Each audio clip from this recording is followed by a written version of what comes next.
Masturbation করলে শরীর দুর্বল হয় কি? আমি আজকে ভিডিওটিতে 5টি সত্য মিথ্যা তথ্য তুলে ধরব। আপনাদের এনগেজমেন্টটা খুবই গুরুত্বপূর্ণ এই ভিডিওটিতে। আমি জাস্ট বলবো, আপনারা বলবেন যে এটা সত্য কি মিথ্যা, মনে মনে ভাববেন এবং এরপর যে রেজাল্ট সেটা আমি বলে দেব। এই ভিডিওটিতে আমি আছি counselling psychologist, sex therapist Asaduzzaman Raju Akon. আপনারা যারা বিভিন্ন রকমের টেনশনে থাকেন মাস্টারবেশন নিয়ে বা হস্তমৈথুন নিয়ে, অনেক সময় সেই যে চিন্তাটা অনেক সময় আপনার ভিতরে একটা অ্যাংজাইটি বা শারীরিক এবং মানসিক দুর্বলতা তৈরি হয়। অনেকদিন থাকলে সেটি কিন্তু মানসিক রোগ পর্যায়ে তৈরি হতে পারে। তাহলে এই যে 5টি যে বিষয় যেটি আমি আমার ক্লায়েন্টের ভিতরে অনেক ক্ষেত্রে দেখি সেটি বলবো। 1 নম্বরে যে বিষয়টি, 1-2 বার সপ্তাহে করলে শরীর দুর্বল হয় না, এটা কি সত্য না মিথ্যা? 1 বা 2 বার করলে শরীর দুর্বল হয় না, এটা কি সত্য? আপনারা কি মনে করেন? এটা মিথ্যা। কারণ 1 বার 2 বার করলেও আমার শরীর ক্লান্ত হতে পারে এবং সেটি কি শুধুমাত্র যে মাস্টারবেশন হয়েছে কিনা সেটা কিন্তু আমরা জানি না। 2 নম্বরে, অতিরিক্ত করলে ক্লান্তি বা একঘেয়েমি হয়, এটা কি সত্য না মিথ্যা? আপনাদের কি মনে হয়?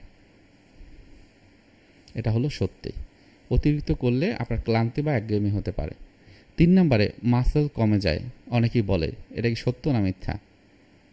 এটা হলো মিথ্যা।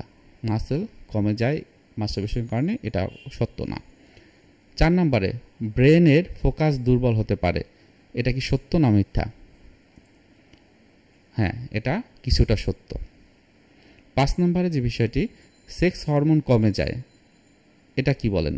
আপনারা অনেকেই বলেন। এর উত্তরটা হলো না, সব ক্ষেত্রে প্রযোজ্য না।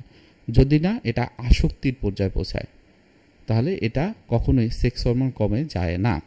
এখন আসেন একটু অন্য কথা বলি। মাস্টারবেশনের বিষয়টা কিন্তু ভিন্নভাবে বলা হয়। অনেক সময় ধর্মীয়, সামাজিকতা, আমার পারসেপশন, নীতি নৈতিকতা, যেটা আমার বাবা মা বা ভাই বোন, বড় ভাই বোন অথবা আমরা চাচাদের কাছ থেকে বা চাচিদের কাছ থেকে পেয়ে থাকি।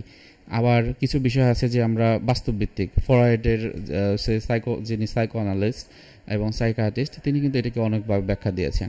সুতরাং এই বিষয়টি আমরা সবসময় চেষ্টা করব, সত্য মিথ্যা যেটি হোক না কেন, সঠিক যে জায়গা যেখান থেকে আমরা তথ্য পেতে পারি সেই জায়গাটাকে ফলো করার জন্য, এবং সেইখানে যে বলা আছে সেটি অনুযায়ী আমি চলার চেষ্টা করব।